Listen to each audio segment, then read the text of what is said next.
Hallelujah. ठीक है। जब मैं छोटा था, हाँ सच में मैं बहुत छोटा था, इस बात को कहना चाहता हूँ।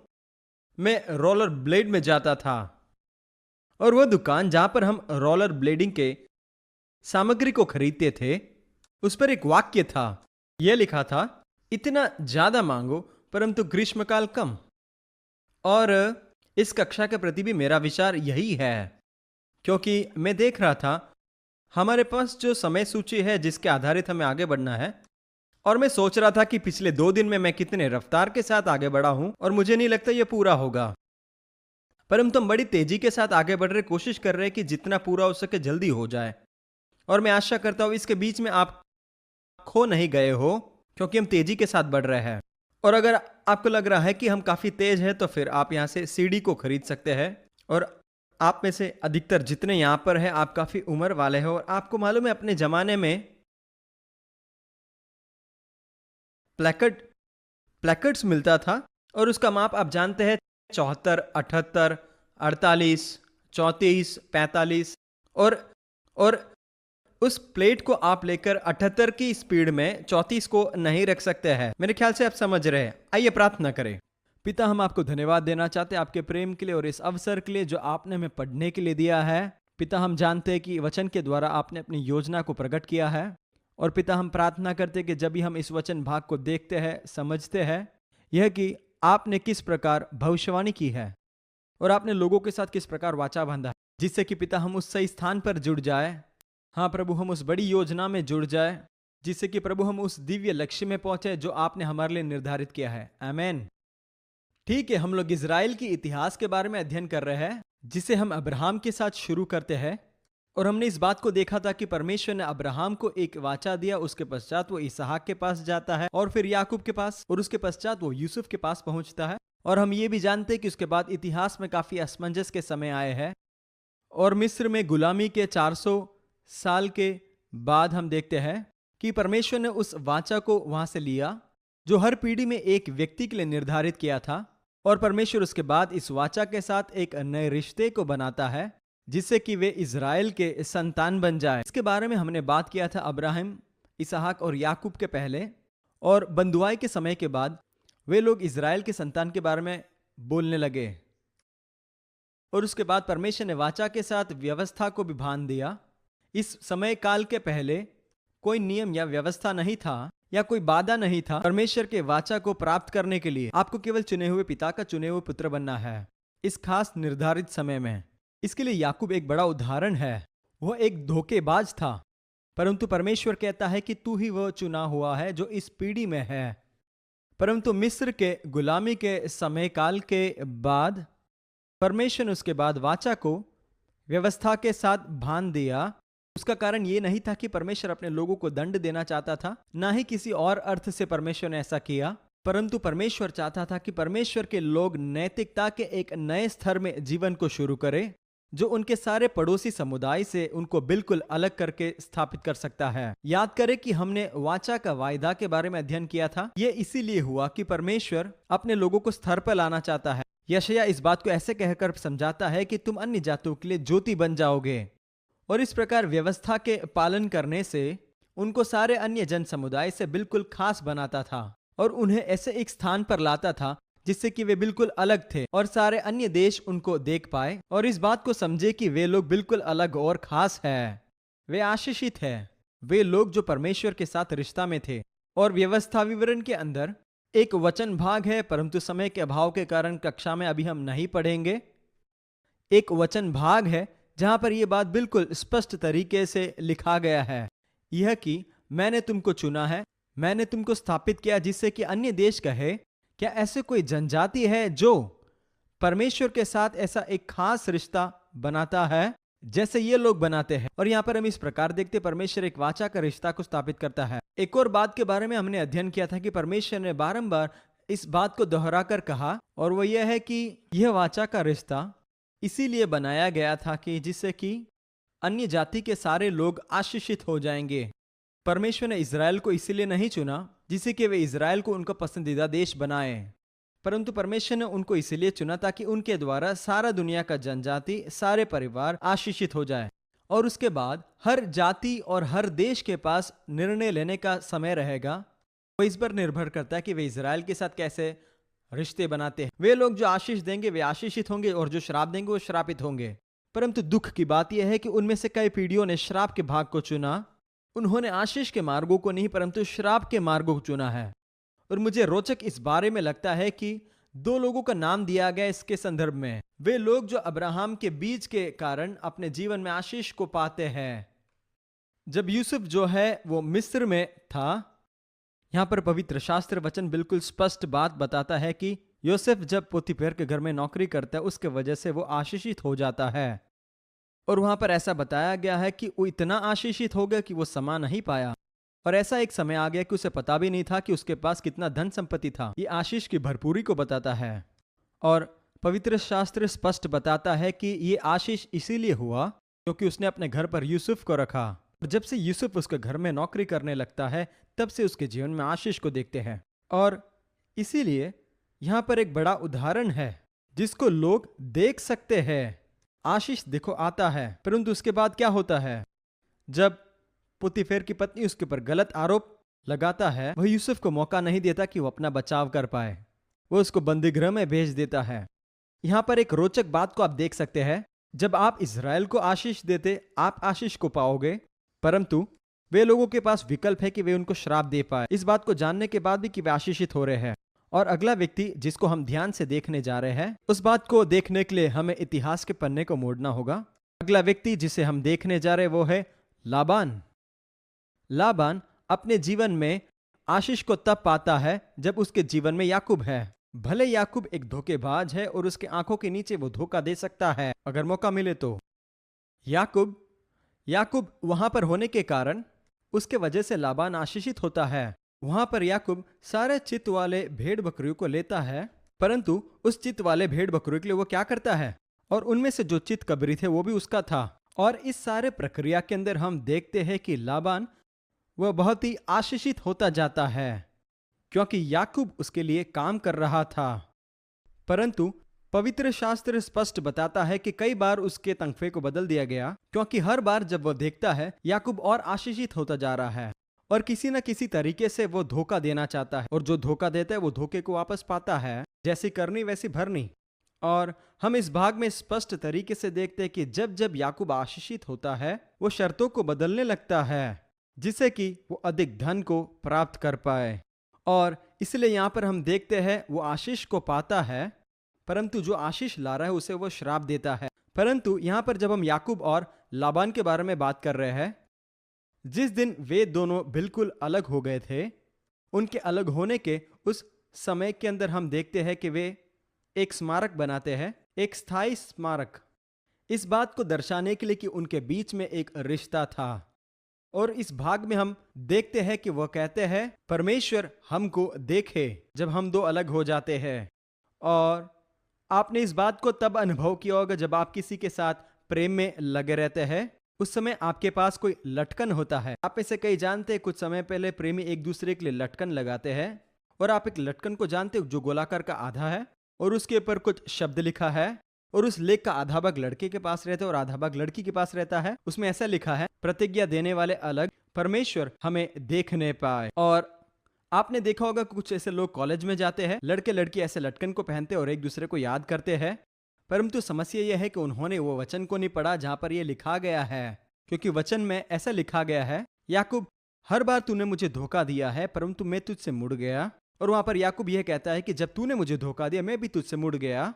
और इसीलिए अगर परमेश्वर हमें नहीं देखेगा तो हमें नहीं मालूम कि हम एक दूसरे के लिए क्या करें। इसलिए अगर आप में किसी ने ऐसा एक लटकन को पहना, आप जरा सोचे कि आपने क्या सोचकर पहना था।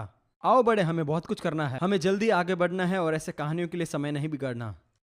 ठीक है, पिछले कक्षा के अंदर जब हमने बंद किया था, हम डायस्पोरस शब्द का अध्ययन कर रहे थे और मुझे याद नहीं मैंने आपको डायस्पोरस शब्द के बारे में भी कुछ कहा था, परंतु मैंने आपको उस समय काल के बारे में बताया था जो हम ईसा पश्चात 70 में देखते हैं, जब रोमियो ने यरूशलेम को तबाह कर दिया और मंदिर को गिरा दिया। और उस समय में उन्होंने यहूदियों को इज़राइल से और यरूशलेम से बाहर निकाल दिया। और उसके बाद ईसा पश्चात 132 साल में इस बात का स्थापना हुआ। हदरिन सम्राट के राजकाल के अंदर, क्योंकि यहूदी लोग इज़राइल के अंदर बहुत सीमित समय के लिए सीमित रूप में रहते थे। उसके बाद यहूदी लोग जो है रोमियों के सामने बलवा करते हैं और रोमी लोग उस बलवा को पूरी तरीके से दबा देते और उनके देश में से उनको निकाल देते हैं। और इसके बाद उन्हें इज़राइल में वापस आने की अनुमति नहीं दी, ना ही इज़राइल में रहने का अनुमति। 900 साल के समय काल तक कुछ गिने चुने यहूदी लोग इज़राइल में उस समय में रहते थे और अन्य यहूदी लोग केवल तीर्थ यात्रा के लिए इज़राइल में आते थे। परंतु जब तीर्थ यात्रा करने के लिए तीर्थ यात्री के रूप में जब वह आते थे, उनको केवल कुछ पवित्र स्थानों में जाने की अनुमति दी थी और ऐसे तीर्थ यात्राओं के लिए उन्हें काफी कर को देना पड़ता था। और हाँ, उनको इज़राइल की भूमि से फेंक दिया गया था और 900 साल तक वे अपने भूमि में वापस नहीं आ पाए और उनका लौटाना वर्ल्ड वार 1 के साथ हुआ। जो भी हो, तो हमने ये देखा कि इस समय काल के अंदर यहूदी लोग पूरे दुनिया में भटक रहे थे और पूरे दुनिया भर में भटकने का मुख्य कारण ये था कि जब भी वो कोई देश में जाते थे, कुछ समय के बाद उन्हें वहां से निकाल दिया जाता था। और मैंने आपको बताया था कि एक बात वहां पर हुआ, वो ये है कि इस सारे विरोध के अनुभव के मध्य में भी परमेश्वर उन्हें ऐसा बुद्धि देता था कि वे अपने आप में कामों को करके विकसित हो रहे थे और इसी तरीके से वे लोग जेवनार के धंधे में जाते हैं। और आज के समय में हम देखते हैं कि दुनिया के 100% हीरे का जो व्यापार है वो यहूदी हाथों से होकर जाता है। दक्षिण अफ्रीका के खनन के स्थान में से निकलकर आपके गर्लफ्रेंड के हाथ में पहुंचने तक। यह इसलिए हुआ क्योंकि यहूदी लोगों ने इस धंधे पर अपने हाथ को रख दिया था। और इस धंधे में उनका हाथ डालने का कारण यह है क्योंकि वे लोग उस जगह पर अपने खेती को नहीं कर पाते थे, क्योंकि उनको उस देश में से निकाल दिया जाता था। जब भी आपको खेत से निकाल दिया जाता है, आपके पास कुछ नहीं रहता। ज्यादा से ज्यादा आप ये कर सकते कि आप एक थैले में भरकर अपने अनाज को लेकर उस स्थान से भाग सकते, उतना ही है। परंतु अगर आप जेवनार की धंधा करते हैं तो जब भी भागना हो, आप आपके पास जो करोड़ों की कीमत की जेवनार है उसे लेकर भाग सकते हैं। और इस प्रकार वे लोग जेवनार बन गए थे। और मध्य युग में दूसरे एक बात के लिए वे लोग प्रचलित हो गए, वो यह है कि विभिन्न प्रकार के व्यापार के अंदर और विभिन्न प्रकार के व्यापार में बढ़ने का कारण यह है कि वे लोगों के पास दुकान थे जो जानवर से लदे हुए गाड़ियों में होते थे। और आज हम दुकानों को देखते हैं, परंतु पहले जमाना में लोगों के पास अधिकतर दुकानें नहीं होते थे, परंतु लोग अपने गाड़ी के अंदर लोगों के पास सामान पहुंचाते थे। अगर आप में से किसी ने पूर्व के देशों में यात्रा किया हो, आप जानते वहां पर बाजार है और वहां पर इस प्रकार देखते हैं। और इसी प्रकार हम लोग किसान के बाजार को भी देखते हैं, शनिवार को देखते हैं, जहां पर लोग जो है अपने गाड़ियों को लेकर आते हैं और वहां पर वो अपने तंबू को लगाते हैं, टेबल को लगाते हैं और उनकी सामग्रियों को वो प्रदर्शित करते हैं। और सारे पूर्व के बढ़ते हुए देशों के अंदर इस प्रकार के आप बाजार को देख पाओगे। और इसी प्रकार का यहूदी लोग जो है अपने धंधा और व्यापार को करते थे। मध्य युग के अंदर व्यापार और यहूदी लोगों के लिए जो शब्द था वो बिल्कुल एक दूसरे के लिए था, क्योंकि उस जमाने में जितने व्यापारी थे वे सारे लोग, और वे लोग जो सारे दुकान चलाते हैं, और वे सारे लोग यहूदी लोग थे जिनके पास ऐसा कोई अवसर नहीं था कि वे एक जगह में स्थायी रूप में रह पाए। और जैसे हमने अभी बात किया कि वे लोग दुनिया के विभिन्न व्यापार में लग जाते हैं और उनमें से कई लोग जो है वो टीचर बन जाते हैं, डॉक्टर बन जाते हैं, वकील बन जाते हैं, दर्शन शास्त्री, लेखक, ऐसे कई तरीके के पढ़े लिखे काम करने लग गए। और एक अद्भुत बात जो इस मध्य युग में हुआ वो ये है कि इस मध्य युग में यूरोप में रोमन कैथोलिक चर्च बड़े सामर्थ्य में राज कर रहा था। उन्होंने एक निर्णय लिया, उधारी में पैसा देना बंद करे, क्योंकि उस समय में लोग जो है उधारी में पैसा देते थे ब्याज दर के साथ। बाइबल में भी ज्यादा ब्याज के विरुद्ध में एक नियम है, परंतु कैथोलिक कलीसिया ने ब्याज में पैसे देने वाले धंधे को निषेध कर दिया। और इस कारण ऐसा हुआ कि सारा धंधा जो है वो रुक गया, क्योंकि उस समय काल के अंदर ऐसे बहुत कम लोग होते थे जिनके पास उतना पैसा होता था कि वे जाकर एक नए धंधे को शुरू करें। गरीबी के कारण ऐसा करना कई लोगों के लिए मुश्किल था। हर एक व्यक्ति जो धंधा करने जाते थे उनको बिल्कुल शुरुआत में ब्याज में पैसा लेना पड़ता था, जिससे कि वे अपने धंधे को शुरू करें और उसके पश्चात समय के साथ नफा मिलने पर वे उसे वापस लौटाते थे। और इसीलिए अचानक में इसे अगर निषेध कर दिया गया तो जो लोग उधारी में पैसा देने का धंधा करते थे वे लोग उसे करना बंद कर देते हैं। अगर आप में से कोई कहे कि मुझे $10,000 उधारी में चाहिए और मैं आपको ये धन जो है 4 साल या फिर 4 साल के बाद वापस आपको लौटा कर दे दूंगा, मेरा जवाब आमतौर से ये होगा ना, यहाँ पर मैं अपना धन आपको क्यों दूंगा? देखो, मेरे पास ये $10,000 अभी है नहीं, और मेरे पास ये जो धन है वो मैं आपको अभी दे नहीं सकता। और दूसरे हाथ में ये भी हो सकता है कि आपका धंधा और आपका व्यापार अच्छी तरीके से चल नहीं पाए। अगर ऐसा हो तो 4 साल के अंत में आप मेरे पास आकर कहेंगे, देखो भाई डेलरॉन, मेरे मन में कोई गलत बात नहीं था, परंतु मैं कोशिश किया, परंतु मुझे पैसा वापस नहीं मिला है। ठीक है, ऐसे होने पर मैं आपको ये धन को नहीं दे पाऊंगा। परंतु दूसरी ओर, अगर मैं इस धंधे में नफा को निकालने में सक्षम हो जाता हूं, तो मैं इस बात को विचार करूंगा कि एक बार जोखिम को लेकर देखते हैं। ठीक है, तो ऐसा होने पर धंधा और व्यापार जो है वो पूरी तरीके से ठप हो गया था, क्योंकि कैथोलिक कलीसिया ने यह निर्णय को निकाला है कि धन को ब्याज में नहीं दे सकते। जो भी हो, एक जन समुदाय ऐसा था जो कैथोलिक कलीसिया के अधीन में था, और वे लोग थे यहूदी लोग, और इसलिए यहूदी लोग ब्याज में पैसा देने के धंधे में निकले। और उस समय काल के राजा, और मैं आपसे कहना चाहता हूँ ये सामंतियों का समय था, और इस सामंतियों के समय के अंदर सारे मजदूर लोग सामंत के अधीन में रहते थे, और समाज के अंदर हर एक लोगों को अपना निर्धारित जगह को दिया गया था। और जब कभी भी कोई व्यक्ति समाज के इस स्तर से ऊपर नीचे जाता हो, हर एक व्यक्ति को कर देना पड़ता था।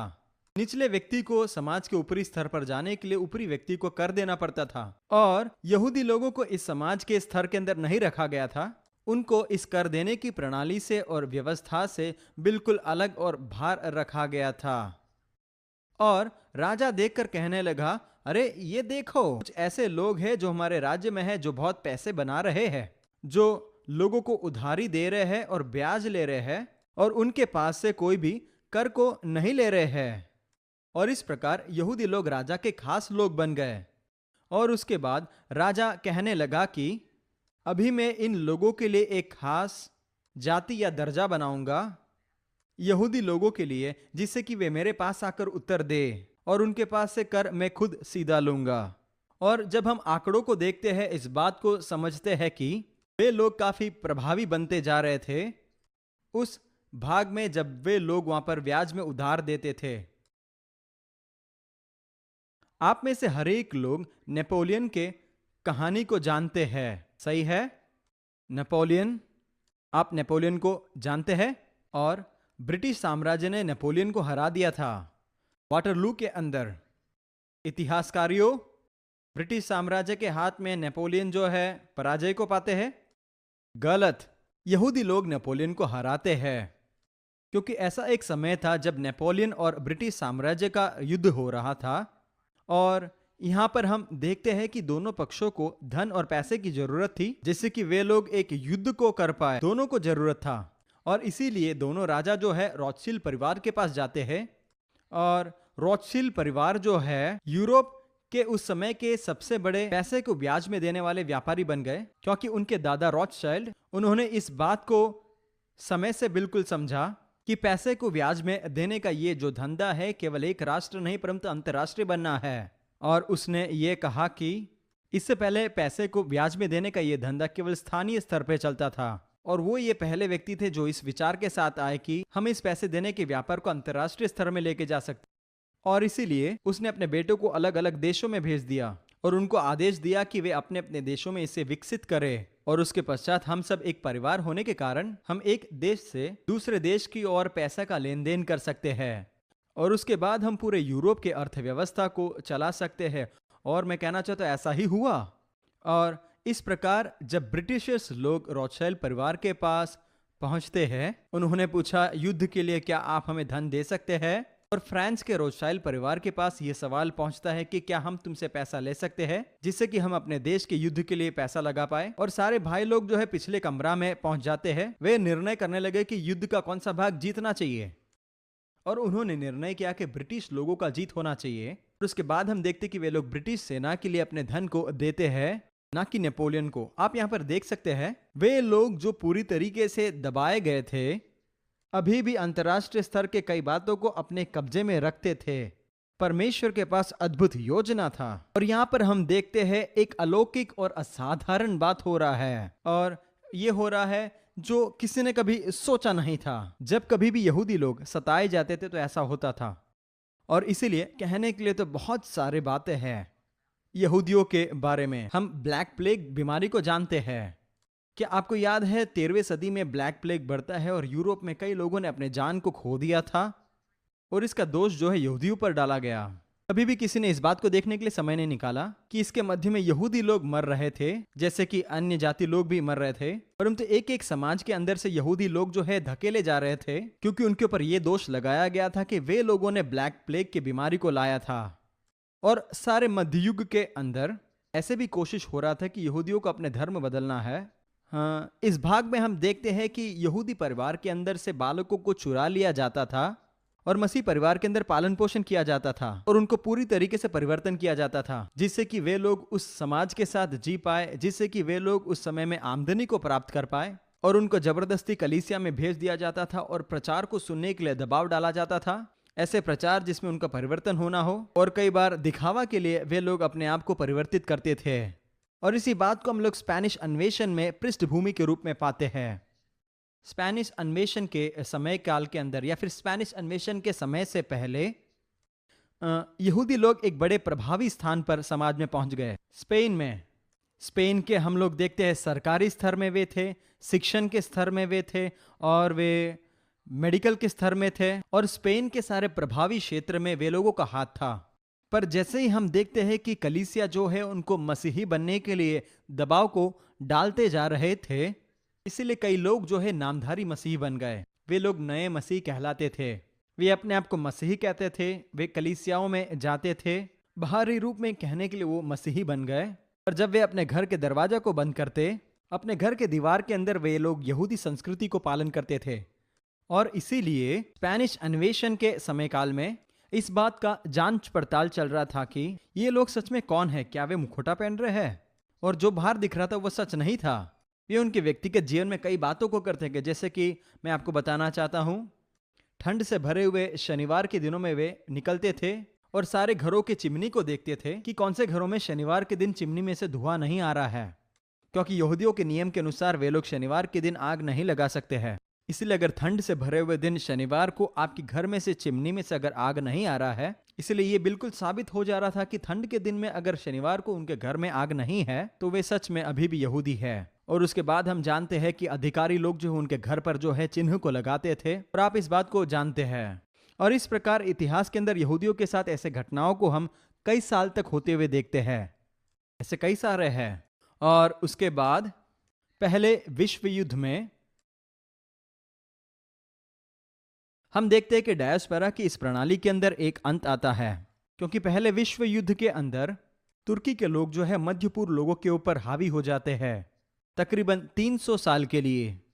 और हम देखते हैं कि ब्रिटेन के लोग जो मध्य पूर्व में युद्ध कर रहे थे, उन्होंने एक निर्णय किया कि वे लोग इजराइल की भूमि को आजाद कर देंगे और वे लोग यहूदी को वापस अंदर लेकर आने वाले थे, जो सच में खुद एक बहुत बड़ा कहानी है जिसको हम जल्दी सीखेंगे, अभी नहीं थोड़े समय के बाद। और विश्व का पहला महायुद्ध जब खत्म होता है और तुर्की के हाथ से मध्य पूर्व छीना जाता है, और उसके बाद डायस्पोरा का ये प्रणाली का अंत होता है, और इसके बाद यहूदी लोग जो है अपने देश में वापस लौट कर आ सकते थे। अभी ये सारी बातें जो हमने अभी बात की है, सारे साम्राज्य, यूनानी साम्राज्य, फारसी साम्राज्य, वो सारे साम्राज्यों के बारे में पहले से बाइबल में भविष्यवाणी था दानियल की पुस्तक के अंदर। क्या आप जानते हो उस सम्राट को जिसका नाम था नबूकदनेस्सर? नबूकदनेस्सर को एक स्वप्न होता है, उनके स्वप्न की व्याख्या कोई भी नहीं कर पाता। उसके पश्चात दानियल वहां पर आता है और उसे व्याख्या कर देता है, और उस स्वप्न के अंदर वो एक पुतले को देखता है जो विभिन्न प्रकार के धातुओं से बना था। सिर जो है वो सोने का था, छाती और कंधा जो है वो चांदी का था, पेट जो है वो पीतल का बना था, जांघ और पैर जो है वो लोखंड का था, और उसका पैर लोखंड और मिट्टी का मिलन था। और ये स्वप्न जो है राजा के जीवन में बड़ी खलबली को लाता है, और दानियल इस दर्शन का व्याख्या इस प्रकार देता है कि इस समय काल के बाद आने वाले सारे सम्राट के साम्राज्य को यह प्रदर्शित करता है। और वो कहता है, तुम राजा नबूकदनेस्सर और तुम्हारा साम्राज्य ये सोने के सिर के समान है। आप सच में खास हो, आप ये सोने के सिर हो जिस मूर्ति में है। और उसके बाद कहा कि आपके बाद एक साम्राज्य आएगा जो आपसे निम्न होगा। जिस प्रकार चांदी जो है वो सोने से कीमती नहीं है, इसलिए अगला साम्राज्य जो है इस साम्राज्य से थोड़ा निम्न होगा, और अगला जो साम्राज्य होगा वो उससे भी निम्न होगा, एक एक करके और निम्न होता जाएगा। जैसे लोखंड पित्तल से निम्न है और चांदी सोने से, और अंत में एक मिश्रण होगा। और इस दर्शन से इस प्रकार हम समझ पाएंगे कि एक एक साम्राज्य जो है वो अन्य से निम्न होता रहेगा उस समय काल के अंदर, जब हम कहते हैं कि अन्य जातियों के हाथ में राज्य होगा, अन्य जातियों का युग। और उसके बाद दानियल को खुद दर्शन मिलता है। थोड़े समय के बाद उसने भी यही बात को देखा था, केवल उन्होंने इसे जानवरों के रूप में देखा था, ना कि किसी मूर्ति के रूप में जो सोने चांदी का हो। और पहला जानवर जो दानियल देखता है वो ये है कि, और वो था शेर जिसके पास उकाब के पंख थे। इस दर्शन को समझने के लिए और इसकी व्याख्या करने के लिए किसी के लिए भी कोई तकलीफ नहीं था, क्योंकि ये ग्रथन का चिन्ह था जो बाबिलोन साम्राज्य को दर्शाता था, शेर उकाब के पंखों के साथ। और उसके बाद ये लिखा गया है, उसके बाद वो तेंदुए को देखता है और तेंदुए के पास जो है 4 पंख होते हैं। तेंदुआ जिसके पास 4 पंख हो, मुझे माफ करना, अगला जो है वो तेंदुआ नहीं है पर भालू है। और यहाँ पर भालू को हम देखते हैं कि उसके मुंह के अंदर 3 पसली के हड्डी है, और वहां पर ऐसा लिखा गया है कि उसका एक कंधा जो है दूसरे से ऊपर होगा। और उसके बाद आता है 4 पंखों के साथ तेंदुआ। और उसके बाद एक ऐसा जानवर दिखता है जो राक्षस के समान है, जिसका विवरण करना बड़ा मुश्किल है। पर जो भी हो, यहाँ पर हम देखते हैं शेर जिसके ऊपर पंख है, और मूर्ति का सर जो सोना है वो बाबिलोन साम्राज्य को दर्शाता है। और उसके बाद हम देखते हैं मादी फारसियों का साम्राज्य है, और मादी फारसियों का साम्राज्य उसे जो है एक भालू के साथ तुलना किया गया है। उसे समझना आसान है, क्योंकि जब ये साम्राज्य आता है उन्होंने 3 साम्राज्यों को नाश कर दिया अपने साम्राज्य को स्थापित करने के लिए। हम देखते हैं अशुरू का साम्राज्य, मिस्र का साम्राज्य और बाबिलोन का साम्राज्य, जो मुंह में 3 पसली के समान है। इस बात को ये बताता है कि उन्हें 3 साम्राज्यों को नाश करना होगा अपने आप को स्थापित करने से पहले। और उसके बाद हम देखते हैं कि फारसी साम्राज्य जो है वो मादी साम्राज्य से काफी ताकतवर होते हैं, और इसलिए भालू के रूप में एक कंधा ऊपर होता है। और इसके बाद जो हम दर्शन देखते हैं उसके अंदर तेंदुआ है, और तेंदुआ जो है वो रफ्तार को दिखाता है। जमीन पर सबसे तेज चलने वाला जानवर है चीता, जो तेंदुए के समान दिखता है, रिश्तेदार है जो भी हो। और वह कहते इतना ही नहीं, उसके पास 4 पंख होंगे। अगर आप कुछ ऐसी बात की कल्पना करेंगे, जमीन पर दौड़ने वाला सबसे तेज जानवरों में से एक, और उसके बाद उसे 4 पंख दिया जाता है, सच में उसका रफ्तार काफी है, जो सच में हम जानते हैं अलेक्जेंडर सिकंदर महान का प्रतिरूप है, जिसने यूनानी साम्राज्य का स्थापना किया। क्योंकि जब तक में वो 30 साल के उम्र में पहुंच गया, सिकंदर राजा ने सारे उस दुनिया को अपने कब्जे में ले लिया। इतिहास के अंदर सबसे तेज और रफ्तार के साथ बढ़ने वाले एक सेना को हम यहाँ पर देखते हैं।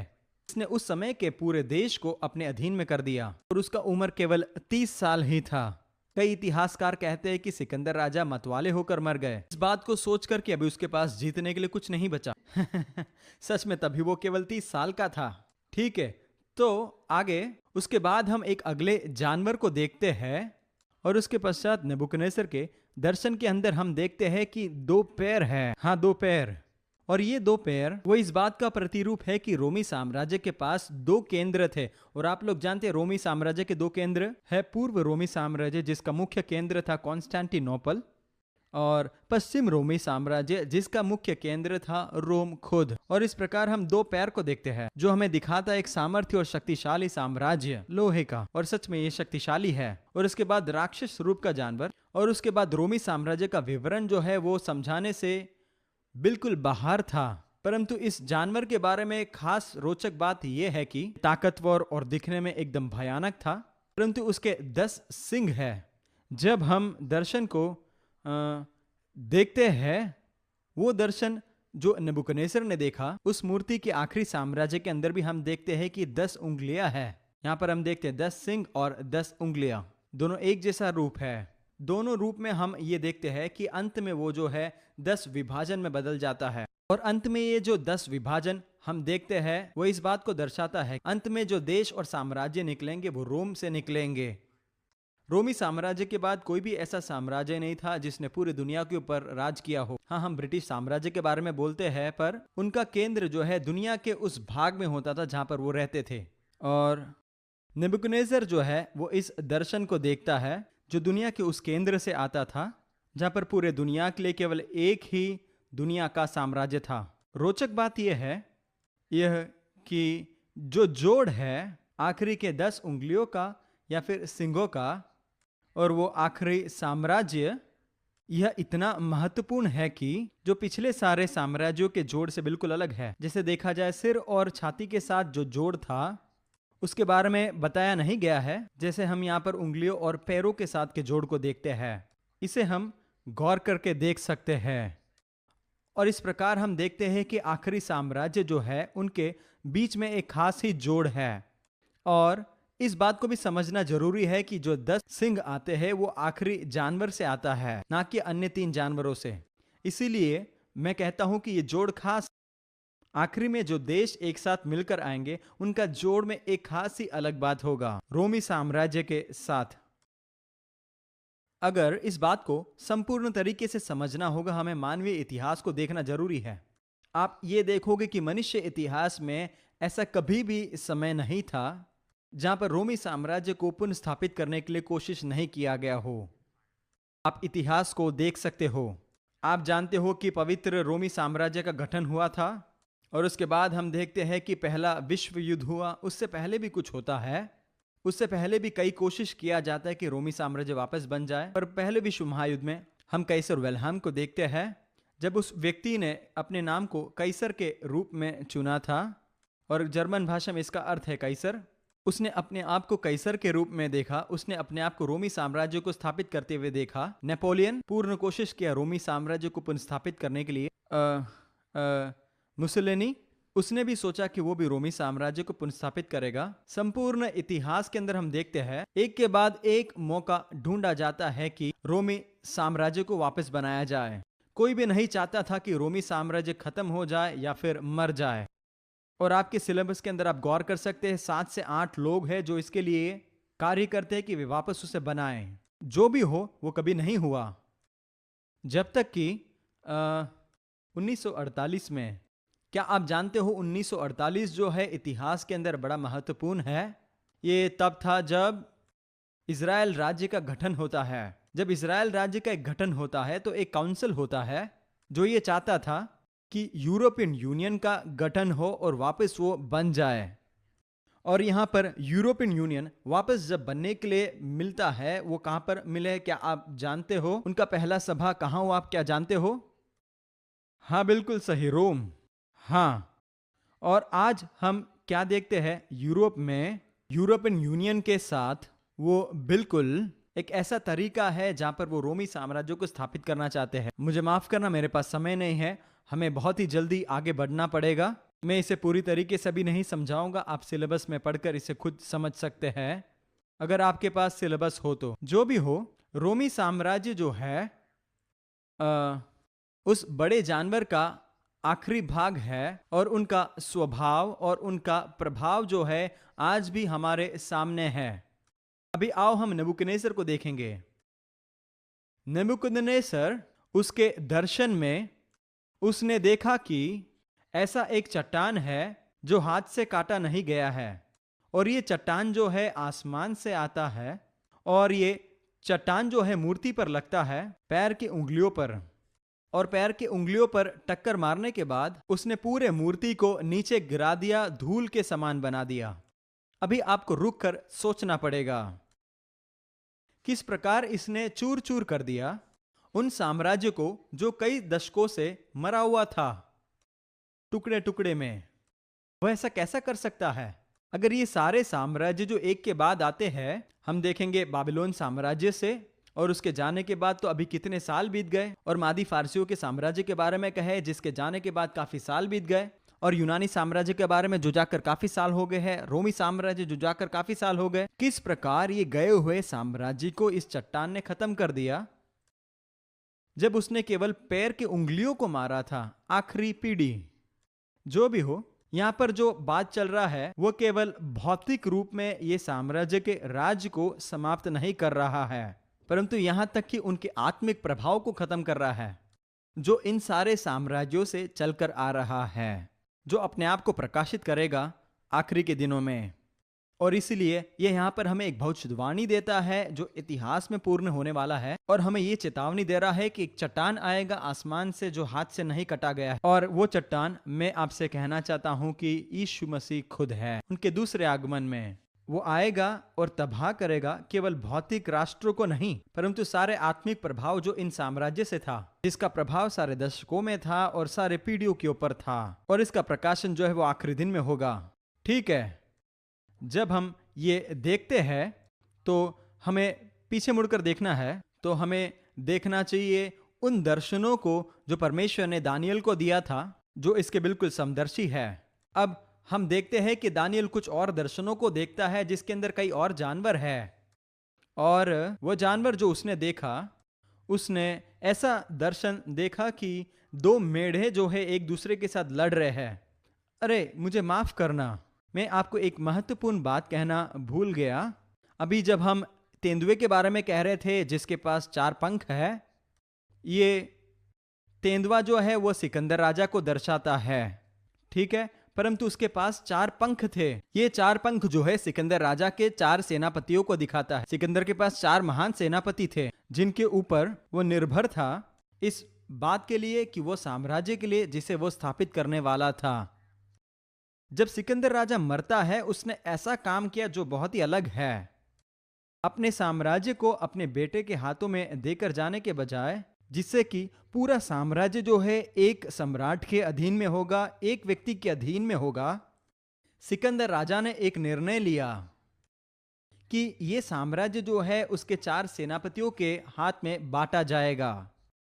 और इसीलिए सिकंदर राजा के मरण के बाद यूनानी साम्राज्य जो है 4 विभाजन में विभाजित किया गया था, जो एक साथ कार्य करता था और कई बार एक दूसरे के विरुद्ध में। और ये बात बहुत ही महत्वपूर्ण रहेगा जब हम अगला स्तर को अध्ययन करेंगे।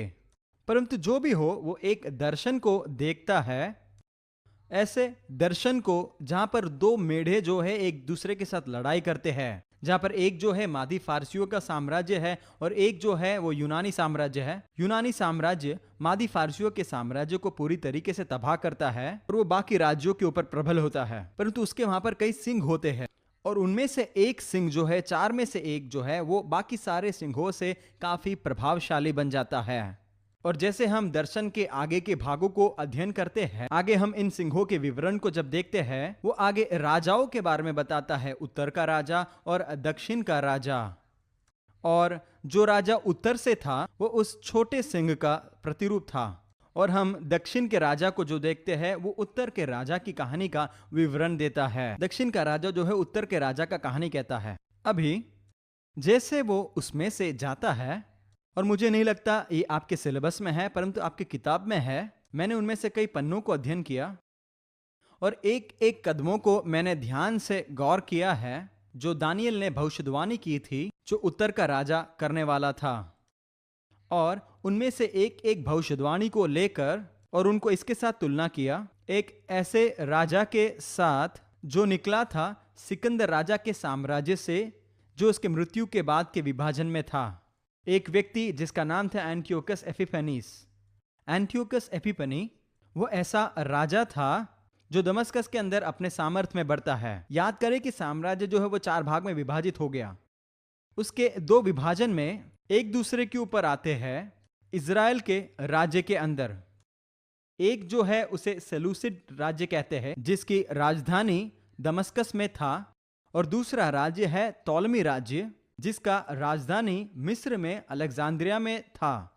और इन दोनों राज्य की सीमा जो है एक दूसरे पर थे और समय समय पर बदलते रहते थे। और इस बात पर कि इजराइल और यरूशलेम जो है वो उत्तर के राजा के अधीन में था या फिर दक्षिण के राजा के अधीन में था। और इसीलिए जब हम विभाजन देखते हैं उत्तर का राजा और दक्षिण के राजा के रूप में, वो बात कर रहा है सेलूसिड के राजा का, और उसके बिल्कुल विरोध के भाग में टॉलमी के राजा। और इसलिए यहां पर हम देखते हैं एक तरफ में दमस्कस है और दूसरे तरफ में अलेक्जेंड्रिया है। जो भी हो, एक राजा जो है वो प्रभावशाली होता है, और ये राजा जो है वो प्रभावशाली होता है दमस्कस के अंदर सेलूसिड राज्य में। याद करें पिछले कक्षा में मैंने आपसे कहा था इसके बारे में कि यूनानी लोग जो है वो पूर्ण कोशिश कर रहे थे कि यहूदी लोग जो है वे यूनानी बन जाए। मैंने बताया था कि किस प्रकार उन्होंने यहूदी बच्चों को खतना करने का निषेध किया था। ठीक है, और वो राजा जो इस नियम को लागू करने में लगता है उसका नाम है एंटियोकस एपिफेनी। उसका नाम था एंटियोकस और उसने अपने नाम के पीछे एपिफेनी लगाया। अगर आप में से कोई कैथोलिक हो या फिर एपिस्कोपेलियन हो, के कलीसिया के समय काल के अंदर एक ऋतु है जिसे कहते हैं एपिफेनी। मसीह समाज के अन्य लोग जो है कई बार इसे स्वीकार नहीं करते हैं, परंतु एपिफेनी यह वो ऋतु है जिसके बाद क्रिसमस आता है, जहां पर हम देखते हैं परमेश्वर मसीह को इस धरती पर भेजने के लिए तैयारी करता है, मसीह के आने की तैयारी। और मरियम बहुत ही खुश है एपिफेनी करते हुए। ठीक है, यहाँ पर यीशु मसीह का प्रकाशन होने का समय आ गया है। यहाँ पर इसीलिए ये शब्द एपिफेनी का उपयोग किया गया है। एपिफेनस का नाम इसीलिए लिया गया है कि यह बताने के लिए मैं हूं परमेश्वर जो प्रकाशित हुआ हूं। वो कह रहा था कि मैं एंथियोकस हूं, एपिफेनस हूं, और मैं वो हूं जिसके अंदर परमेश्वर प्रकट हो रहा है। एंथियोकस वो अपने आप को परमेश्वर के रूप में देखता था, इसीलिए वह चाहता था कि यहूदी लोग जो उसकी आराधना करें, और उस परमेश्वर की आराधना नहीं जो मंदिर में है और अदृश्य है और दिखता भी नहीं है, इसका कोई रूप ही नहीं है। और इसीलिए वो यरूशलेम के ऊपर आक्रमण करता है सबत के दिन में, क्योंकि वो जानता था कि यहूदी लोग जो है सबत के दिन में युद्ध नहीं करेंगे। इसीलिए वो सेना के साथ अंदर जाता है और उसके बाद वेदी पर भुंड का बलिदान कर वो वहां पर मंदिर का अपमान करता है और नियम का उल्लंघन करता है, और अन्य जाति के लोग उसकी आराधना करते हैं। जो भी हो, आप यहाँ पर देख सकते हैं कि उसकी कहानी दानियल की पुस्तक में से भविष्यवाणी के रूप में पूरा होते हुए देखते हैं, जब वो बात करता है उत्तर के राजा के रूप में। और आप देख सकते हैं उन कामों को जो एंथियोकस एपिफेनी करता है, वही काम के बारे में भविष्यवाणी किया गया है उत्तर के राजा के बारे में। एक बात के अलावा आप ऐसे एक बिंदु पर पहुंचते हैं जहां पर अचानक एंटियोकस एपिफेनी जो है वो मरता है, परंतु दानियल जो है भविष्यवाणी करता रहता है। तो आप लोग कहेंगे, अरे दानियल तुम्हें क्या हो गया है, ये व्यक्ति तो मर गए हैं और उसके बारे में आप भविष्यवाणी कर रहे हैं। और देखो, आपने जो भविष्यवाणी किया वो बिल्कुल सटीक और सही है पूरी तरीके से, परंतु क्या तुम नहीं देख सकते ये बात कि एंटियोकस एपिफेनी जो है वो मर गया है, मौत के बाद उसके बारे में क्यों भविष्यवाणी कर रहे हो? उसका कारण यह है, दानियल जो है उस व्यक्ति के बारे में भविष्यवाणी नहीं कर रहा था। दानियल जो है उस व्यक्ति के अंदर जो आत्मा था उसके बारे में भविष्यवाणी कर रहा था, जो ये सब करने के लिए इस व्यक्ति को प्रेरणा दे रहा था। और यही आत्मा आज भी दुनिया में जिंदा है, और एक दिन दुनिया में किसी और व्यक्ति के अंदर वो प्रकट हो जाएगा, अगले व्यक्ति के अंदर, जिसे हम मसीह लोग यह कहते हैं यह है ख्रिस्त विरोधी। इसलिए वही आत्मा जो एंटियोकस एपिफेनी के अंदर था वो वापस किसी व्यक्ति के अंदर होकर प्रकट हो सकता है। और हम यहां पर देख सकते हैं कि वो क्या करता है उस व्यक्ति के अंदर प्रकट होने के बाद। एक काम जो वो करेगा वो ये है, वो 7 साल की वाचा को पुनर्स्थापित करेगा इजरायली लोगों के साथ। और मैं चाहता हूं कि घड़ी बंद हो जाए। क्या आप यहोशू को याद करते हो? हे सूरज ठहर जा, हे चांद ठहर जा। मैं चाहता हूं मैं भी ऐसा कर पाऊं। जो भी हो, कितना अच्छा होता कि हम इस घड़ी को रोक पाए और आगे बढ़ पाए। जो भी हो, अच्छा मैं क्या बता रहा था? मैं बता रहा था 7 साल के वाचा के बारे में, और मैं आपको फिर बताऊंगा कि ये 7 साल का वाचा क्यों हुआ है। परंतु हम यहाँ पर देखते हैं इस 7 साल के वाचा के दौरान यह कि वो वाचा को तोड़ देगा, और जब वो वाचा को तोड़ देगा सारा नरक इस धरती पर आ जाएगा उस समय के अंदर, और ये हमें जो है आखिरी युद्ध के अंदर लेकर जाएगा। अभी आगे आइए हम यहाँ पर रोकेंगे दानियल के बारे में। हम दूसरे भविष्यवक्ता को देखेंगे इस बात को जानने के लिए कि इन सारे भविष्यवाणी को समझने के लिए क्या और कोई आशा है, इस बात को समझने के लिए कि आज हम कहाँ खड़े हैं, और इस केंद्र में कि हम सब तैयार हो जाए उस दुष्टात्मा के प्रकाशन को देखने के लिए जो एंटियोकस एपिफेनी में था। एजेकियल के पुस्तक के अंदर, एजेकियल के पुस्तक उसके 36वें अध्याय में इसे शुरू होते हुए देखते हैं, जो हमें यह बताता है, जो हमें इजराइल के वापस लौटने के बारे में बताता है। और वो ये भविष्यवाणी करता है बिल्कुल सटीक तरीके से उन सारे बातों को जो पूर्ण होने वाला है उस समय में जब यहूदी लोग अपने देश इजराइल में वापस लौट आएंगे। ऐसी बातें जो पूरी होगी जो पहले विश्व युद्ध के बाद होगा, और 1948 में इजराइल राज्य का पूर्ण गठन होगा। और उसके बाद वो बताता है कि सारे यहूदी लोग जो तितर बितर हो चुके वो वापस अपने देश में वापस लौट कर आएंगे।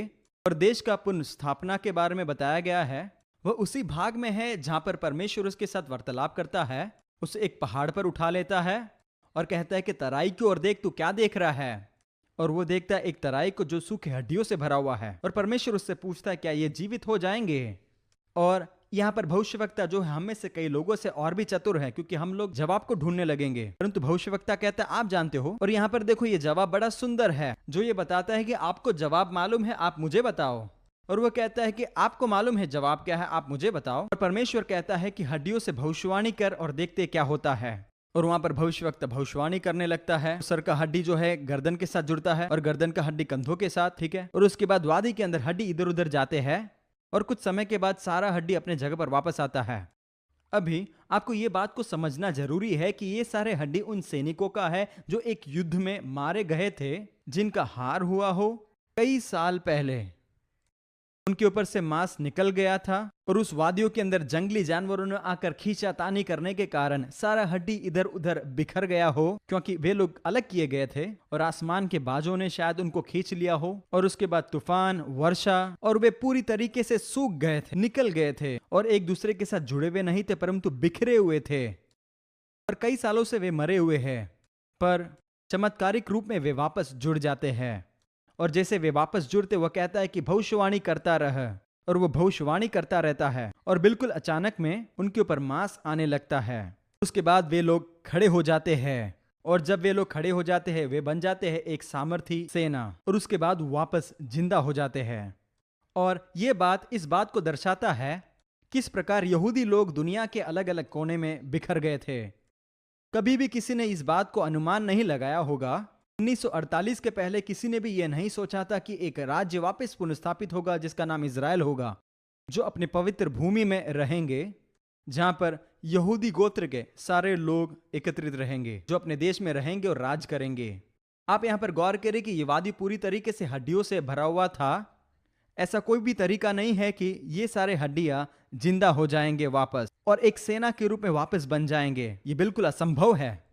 और यही बात सब लोगों ने इज़राइल के बारे में सोचा था, जबकि 1948 में ये संभव होते हुए हमने देखा है, ठीक है। उसके बाद जब ये घटना होता है, परमेश्वर उसके बाद शुरू करता है एजेकियल की पुस्तक के 38वें अध्याय में इस बात को बताने के लिए कि अगला क्या होने वाला है। और वो ये बात करता है कुछ देशों के नाम लेकर, जिसे गोग और मगोग कहा गया है, और उन्हीं के साथ कई और देशों का नाम लिया गया है। और जब वो उस देश के बारे में कहता है, तो हम इतिहास के पीछे की ओर की यात्रा को करके देख सकते हैं कि उस समय काल के अंदर, इतिहास के अंदर ये सारे देश कहां थे। आप जानते हैं उन नाम से उन देशों को बुलाता है जो उस समय का था। आज हम उन देशों को उस नाम से नहीं पुकारते हैं, परंतु हम इतिहास के अंदर पीछे जाकर इस बात को जान सकते कि यह देश कौन सा था। और सच में वह उस देश के बारे में बात कर रहा है जिसका नाम है रशिया। और वह कहता है कि रशिया, उत्तर के अंदर मैं तेरे जबड़ों के अंदर कांटा डालूंगा और मैं तुझे उस देश की ओर लेकर आऊंगा जिसके चारों ओर कोई दीवार नहीं है। जब एजेकियल इस पुस्तक को लिख रहा था तब सारे शहरों में शहरपना था, परंतु आज हम देखते हैं शहरों में शहरपना नहीं है। आमीन। और इसीलिए उन्होंने भविष्यवाणी किया उस नगरों और उस शहरों के बारे में जिसमें आज हम लोग जीते हैं। और एजेकियल के लिए ऐसे शहर के बारे में सोचना बिल्कुल अद्भुत था कि उस समय में ऐसा शहर होता ही नहीं था। परंतु वो कहते तेरे मुंह में कांटा डाला जाएगा और तू नीचे खींचा जाएगा। और मुंह के अंदर का ये कांटा, ये एक बहुत ही महत्वपूर्ण प्रतिरूप है। मुंह के अंदर कांटा। मैं एक अच्छा मछुआ नहीं हूं, परंतु मेरे जीवन में ऐसा कई मौका मिला कि मैंने कई मच्छी को पकड़ा है। इसलिए एक बात मैं स्पष्ट जानता हूं कि कोई भी मच्छी जानबूझकर आकर नहीं चढ़ता। हर एक मच्छी जिनको मैंने पकड़ा था वो इसलिए पकड़ा गया था क्योंकि उसके मुंह के अंदर कांटा फंसता है, जिसके कारण मच्छी ऐसे स्थान पर पहुंचता है जहां पर उसे पहुंचना नहीं चाहिए। और मैं विश्वास करता हूं कि रशिया जो है इजराइल के ऊपर आक्रमण नहीं करना चाहता, और रशिया ने जो है दुनिया के अन्य देशों के साथ कई संधियों और वाचाओं को बांधा है और अभी उसके मुंह में कांटा है। और जब वो सारे देश एक ऐसा कदम को लेंगे तो रशिया को उन देशों के पास जाना होगा उस संधि को पूरा करने के लिए, और उनकी इच्छा के विरुद्ध में इजराइल का आक्रमण करने आना होगा। और जैसे हमने कक्षा के पहले दिन में अध्ययन किया था, जब आप किसी कहानी के महत्वपूर्ण और रोचक भाग में पहुंचते हैं, अगला हम बाद में देखेंगे,